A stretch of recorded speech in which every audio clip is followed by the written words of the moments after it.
Hello दोस्तों, आज की हमारी कहानी का नाम है नक्शे की स्याही। कहानी अच्छी लगी तो सब्सक्राइब जरूर करें और अपने दोस्तों के साथ शेयर करना ना भूलें। चलिए शुरू करते हैं। अविनाश और मालिनी की उम्र कम से कम 60 और 68 साल की हो चुकी थी। दोनों ने अपनी पूरी जिंदगी एक छोटे से शहर की तंग गलियों में गुजारी थी, जहां उन्होंने 2 मंजिला घर बनवाया था। घर के नीचे किराए का छोटा सा दुकान था और ऊपर उनका पूरा जीवन। अविनाश ने सरकारी नौकरी से रिटायरमेंट लिया था और मालिनी ने घर संभालते हुए कभी बाहर की दुनिया ज्यादा नहीं देखी। उनके 2 बेटे थे, रुद्रास और तनवीर। दोनों शहर के बड़े कॉलेज से पढ़े लिखे। दोनों ने नौकरी छोड़कर अपना छोटा मोटा बिजनेस शुरू किया। रुद्रास रियल एस्टेट में दलाली करता था और तनवीर निर्माण सामग्री की सप्लाई का काम देखता था। शुरुआत में दोनों बेटे हर रविवार घर आते, माँ के हाथ का खाना खाते, पिता के पिता से पुरानी बातें सुनते और हंसते बोलते चले जाते। लेकिन धीरे धीरे बातें बदलने लगी। रुद्रास ने एक दिन मेज पर शहर का नक्शा बिछाया और बोला, पापा, ये वाली गली अब पूरी तरह बदल रही है। मेट्रो का काम शुरू हो गया है। अगले 3 साल में यहाँ प्रॉपर्टी की कीमत 3 गुना हो जाएगी। अविनाश ने चश्मा उतारकर नक्शे को ध्यान से देखा। मालिनी ने चुपचाप चाय परोस रही थी। रुद्रास ने आगे कहा, हमारा घर ठीक मेट्रो स्टेशन के पीछे पड़ रहा है। अगर अभी बेच दें तो बहुत मोटी रकम मिलेगी। फिर हम सब मिलकर बड़ा फ्लैट लेंगे, आपको अच्छी सोसाइटी में रखेंगे। अविनाश ने कहा था, हमारा घर हमारी यादों से भरा है। यहाँ तुम दोनों पैदा हुए, यहाँ तुम्हारी माँ ने तुम्हें गोद में खिलाया। इसे बेचना आसान नहीं। तनवीर ने बीच में टोका, पापा, यादें तो दिल में रहती हैं, ईंट पत्थर में नहीं। और मम्मी पापा की उम्र हो रही है, सीढ़ियां चढ़ना मुश्किल हो जाएगा। हम सोच रहे हैं कि ऊपर वाला हिस्सा आपके लिए अच्छा रहेगा, नीचे किराए पर चला रहे हैं। कुछ महीने तक ये बात चलती रही। हर बार आने पर दोनों बेटे घर की कीमत, लोकेशन, फ्यूचर वैल्यूएशन की बात करते। धीरे धीरे अविनाश और मालिनी का मन डोलने लगा। रुद्रास ने एक दिन कागजात लाकर रख दिए। ये सिर्फ प्रॉपर्टी का वैल्यूएशन रिपोर्ट है, देख लीजिए, कोई जल्दीबाजी नहीं। मालिनी ने कागज छुआ भी नहीं। अविनाश ने पढ़ा और चुप हो गए। एक शाम रुद्रास और तनवीर साथ आए। दोनों के चेहरे पर एक अजीब गंभीरता थी। रुद्रास ने कहा, पापा, हमने फैसला कर लिया है, घर बेचना ही ठीक रहेगा। हमने एक बिल्डर से बात कर ली है, वो सीधे 4.5 करोड़ का ऑफर दे रहा है, कैश में। हम आपके लिए अच्छा मेडिकल इंश्योरेंस लेंगे, एक फ्लैट भी लेंगे जिसमें लिफ्ट हो, आप दोनों को आराम मिलेगा। मालिनी की आंखें भर आई। उन्होंने पूछा, और तुम दोनों कहाँ रहोगे? तनवीर ने हल्के से मुस्कुराकर कहा, हम तो आगे बढ़ रहे हैं माँ, नई सोसाइटी में बड़ा फ्लैट लेंगे, बच्चे स्कूल जाएंगे, अच्छा माहौल मिलेगा। अविनाश ने लंबी सांस ली और कहा, ठीक है, अगर तुम दोनों इतनी जिद है तो हम मान जाते हैं, लेकिन एक शर्त है, घर का नाम हमारा ही रहेगा फ्लैट पर। दोनों बेटे ने तुरंत हामी भर दी। अगले हफ्ते कागजात तैयार हुए, रजिस्ट्री हुई, पैसा दोनों बेटों के खाते में आया। अविनाश मालिनी को बताया गया कि अगले महीने नया फ्लैट मिल जाएगा। 1 महीना बीता, 2 महीने बीते, फ्लैट का नाम नहीं आया।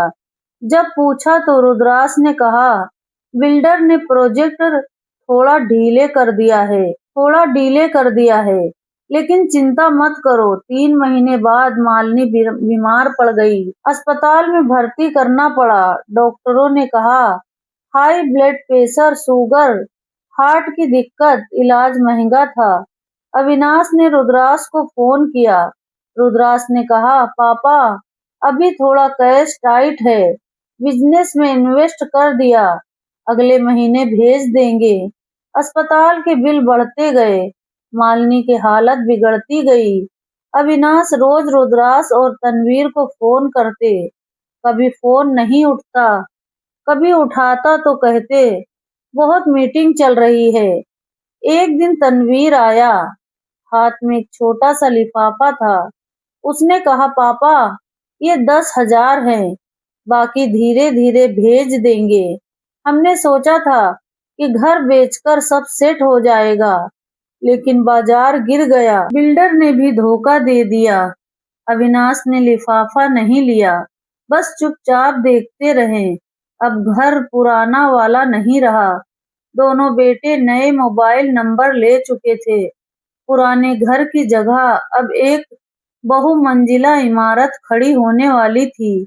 अविनाश और मालिनी एक छोटे से किराए के मकान में रह रहे थे, जहाँ सीढ़ियां भी नहीं थी, सिर्फ एक कमरा और रसोई। मालिनी की दवाइयां महंगी थी, अविनाश की पेंशन से मुश्किल से चल रहा था। एक शाम अविनाश बाहर बैठे थे, दूर से रुद्राक्ष की नई गाड़ी गुजरी। गाड़ी रुकी नहीं, सिर्फ हॉर्न बजा और चली गई।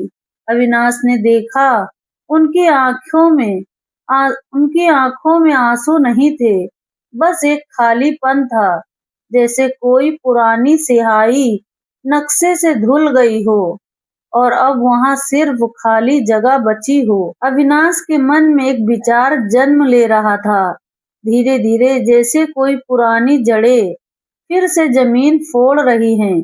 अविनाश उस शाम छत पर नहीं, बल्कि छोटे से कमरे की खिड़की के पास बैठे थे, जहां से पुरानी गली की धुंधली लाइटें दिखती थी। बाहर हल्की बारिश हो रही थी।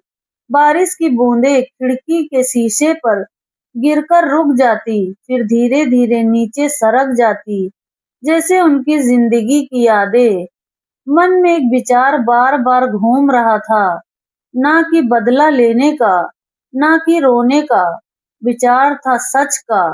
उन्होंने सोचा, क्या सच में रुद्रास और तनवीर ने कभी उन्हें प्यार किया था, या सिर्फ उस घर की कीमत को? क्या वो प्यार कभी था भी, या बस एक लंबी आदत? अविनाश को याद आया कि कैसे बचपन में रुद्रास बीमार पड़ता था तो मालिनी रात भर जागती रहती, कैसे तनवीर की पहली साइकिल उन्होंने कर्ज लेकर खरीदी थी। क्या वो अब सिर्फ निवेश था, जैसे बैंक में पैसे जमा करके ब्याज की उम्मीद करना, और अब ब्याज मिल गया था, 4.5 करोड़। लेकिन मूलधन, उनका विश्वास कहाँ गया? फिर विचार आया, क्या वो खुद भी दोषी थे? क्या वो खुद भी दोषी थे? उन्होंने बच्चों को कभी नहीं सिखाया कि प्यार बेचा नहीं जाता। उन्होंने हमेशा कहा, तुम जो चाहो करो, बस अच्छे इंसान बनना। लेकिन अच्छा इंसान बनने की परिभाषा क्या थी? क्या सिर्फ पैसा कमाना? क्या सिर्फ आगे बढ़ना? अविनाश को लगने लगा कि शायद उन्होंने खुद ही बच्चों को ये सिखाया था कि सफलता का मतलब संपत्ति है, और संपत्ति का मतलब आजादी। आजादी माँ बाप से दूर होने की।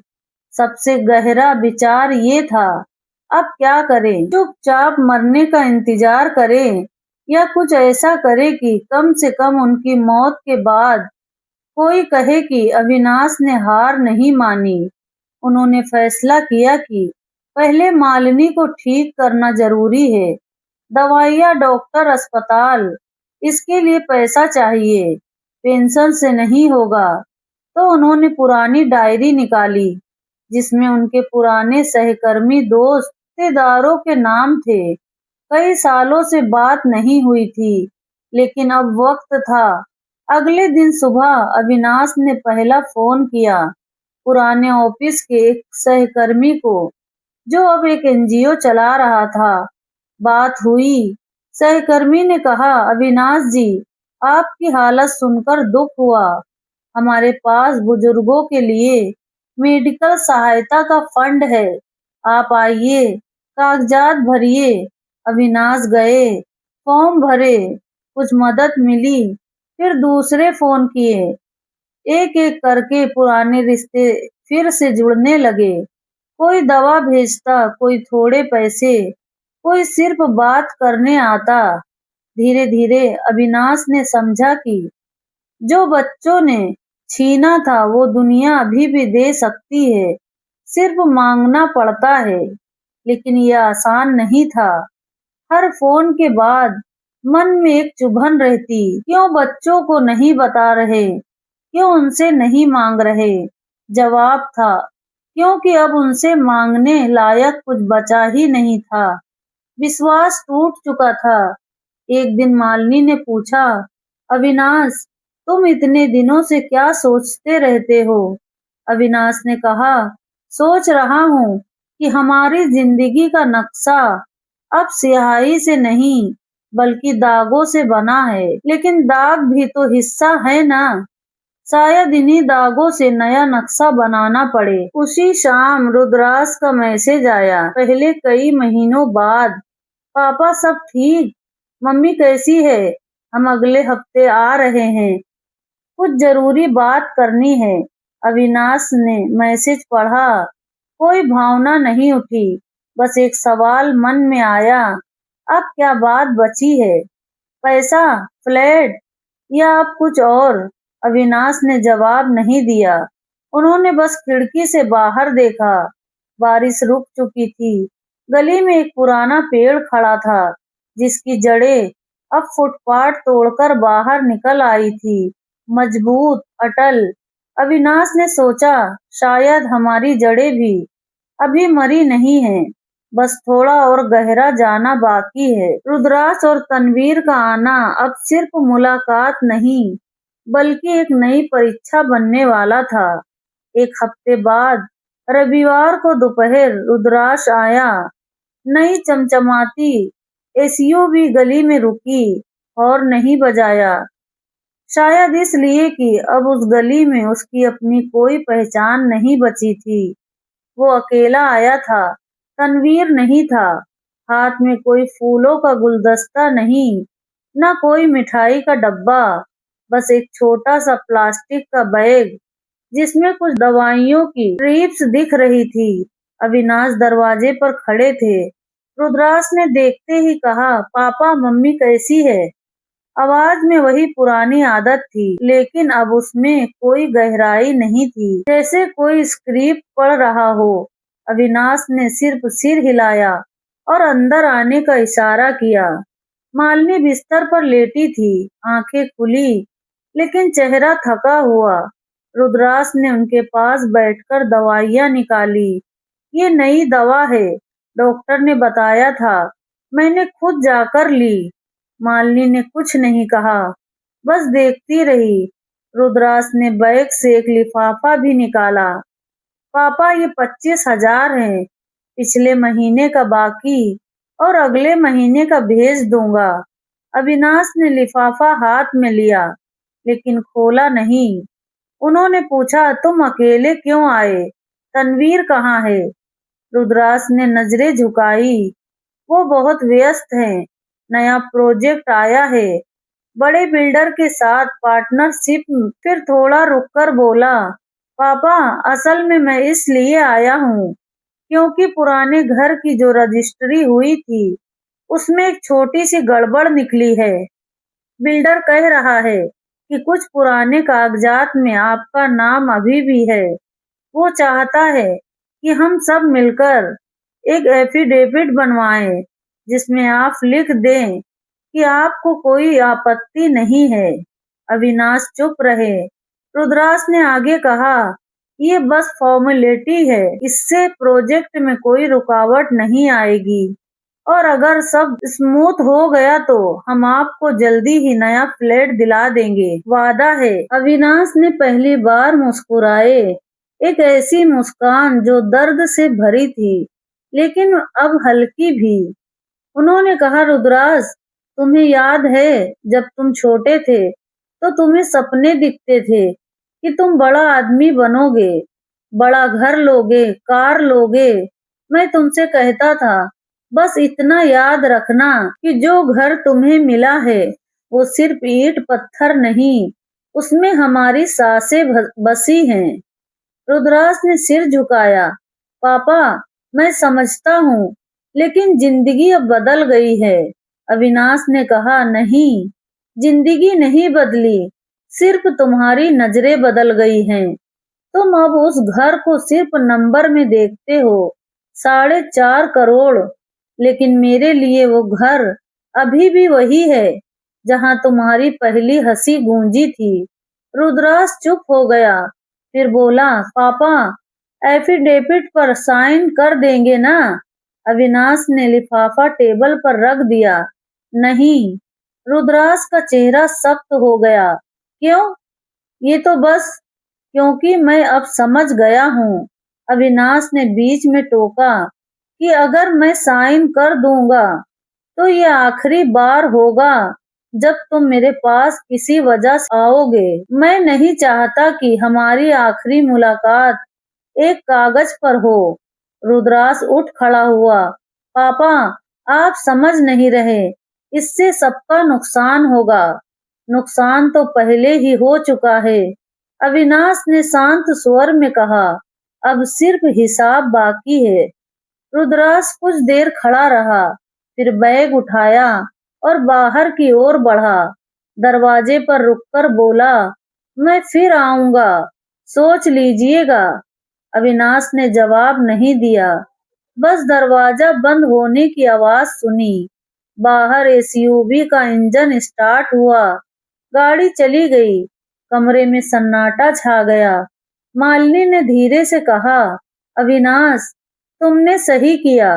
अविनाश ने उसकी तरफ देखा। शायद पहली बार उस रात अविनाश ने पुरानी डायरी फिर खोली, एक नया पन्ना जोड़ा। उसमें लिखा, आज रुद्राश आया, उसने एफिडेविट मांगा, मैंने मना कर दिया। अब मुझे लगता है कि ये मेरा आखिरी हथियार है, मेरा नाम। अगर मैं इसे भी दे दूंगा तो मेरे पास कुछ नहीं बचेगा, और अगर कुछ नहीं बचेगा तो जीने की वजह भी खत्म हो जाएगी। बच्चे जब माँ बाप की जिंदगी की नींव, उनके घर, उनकी यादें, उनका प्यार को सिर्फ एक नंबर 4.5 करोड़ में बदल देते हैं तो वो न केवल माता पिता को अकेला छोड़ते हैं बल्कि खुद की आत्मा को भी बेच देते हैं। प्यार और रिश्ते ईंट पत्थर से नहीं बल्कि विश्वास और सम्मान से बनते हैं। जब बच्चे उस विश्वास को तोड़ते हैं तो मिलने वाली संपत्ति कितनी भी बड़ी क्यों ना हो, वो कभी खालीपन को नहीं भर पाती। कहानी हमें याद दिलाती है कि सच्ची दौलत पैसों में नहीं बल्कि उन लोगों में है जो हमारे बिना भी हमारे साथ खड़े रहें। और जब बच्चे खुद ही उस दौलत को लूट लेते हैं तो बाकी सब कुछ व्यर्थ हो जाता है। अगर ये कहानी किसी के दिल को छू गई हो तो याद रखना, संपत्ति आती जाती रहती है, लेकिन माँ बाप का दिया हुआ प्यार और विश्वास कभी वापस नहीं मांगा जा सकता। तो साथियों, अगर आपको ये कहानी अच्छी लगी तो कमेंट बॉक्स में जरूर बताएं, और मेरा चैनल अपनों का धोखा को सब्सक्राइब करना ना भूलें। पूरी कहानी देखने का आप सबका धन्यवाद।